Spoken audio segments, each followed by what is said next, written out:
नमस्कार। आज हम स्वयंबोध और शत्रुबोध के छठे चैप्टर के सेकंड पार्ट के बारे में समझेंगे कि उसके अंदर हमने क्या पढ़ा है। भारत की सनातन संस्कृति पर पहली बड़ी चोट जो थी वो इस्लामी आक्रमणकारियों के रूप में आई। इससे पहले जो भी आक्रमणकारी आते थे उनका लक्ष्य केवल धन और राज्य होता था, पर इस्लामी आक्रमणकारी एक संपूर्ण संस्कृति को नष्ट करने की मनोवृत्ति ही लेकर आए थे। वे स्थानीय परंपराओं में घुलने को तैयार ही नहीं थे। उनका प्रमुख उद्देश्य एक ही था, हिंदू धर्म का अंत, और सिर्फ जीतना ही या विजय लेना ही उनका एक उद्देश्य नहीं था। और इन आक्रमणकारियों ने हिंदुओं में के जितने भी श्रद्धा स्थल थे उनको विशेष रूप से निशाना बनाया था, जैसे कि मंदिरों को तोड़ना, गायों की हत्या करना, ब्राह्मणों की हत्या करना, स्त्रियों और बच्चों का अपहरण करना, रात में हमले करना। जितने ही नियम जो सनातन धर्म के थे कि ऐसा ऐसा नहीं होना चाहिए, वो सारे ही इन्होंने किए थे। ये सब हमारी मर्यादा प्रधान परंपरा पर सीधा प्रहार था। लगभग 500 वर्षों तक ये अत्याचार चलता रहा और कोई भी वर्ष ऐसा नहीं गया जब किसी भाग में हिंदुओं का संहार नहीं हुआ हो।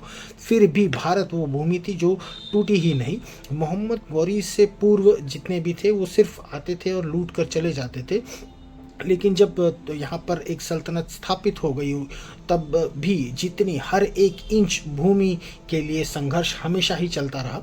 जब सेनाएं खत्म हो गई तो जनता जो थी वो लड़ने लग गई। पुरुष जब नहीं बचे तो स्त्रियों ने लड़ा, किशोरों ने लड़ा, व्यापारियों ने लड़ा, शिल्पकारी, जितने भी वर्ग थे हर वर्ग के लोग धर्म की रक्षा के लिए युद्ध करते ही रहे। कई सारे लोग वनों में जाकर रहने लग गए ताकि धर्म बचा रहे, और बाद में समय के साथ साथ बदलाव के साथ समाज ने उन्हें नीची जाति का कहकर उनको पुकारने लग गए, जबकि वो धर्म की रक्षा में और युद्ध में सबसे पहले खड़े होने वाले लोग थे।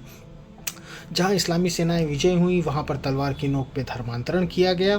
इस प्रकार मुस्लिम जनसंख्या जो थी वो बढ़ती रही। उनमें से कई स्थानीय संस्कृति में जो थे वो समाहित ही नहीं होना चाहते थे। सीताराम गोयल बताते हैं कि इस सोच के लोग जितने हैं अभी भी बचे हुए हैं, बहुत सारे हैं, और वो मानते हैं कि इस्लाम से पहले भारत अंधकार में था।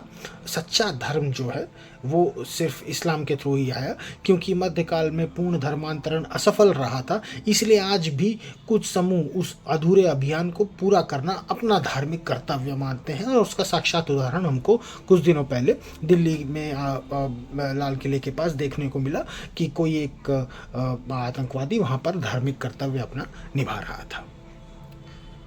बहुत बहुत धन्यवाद।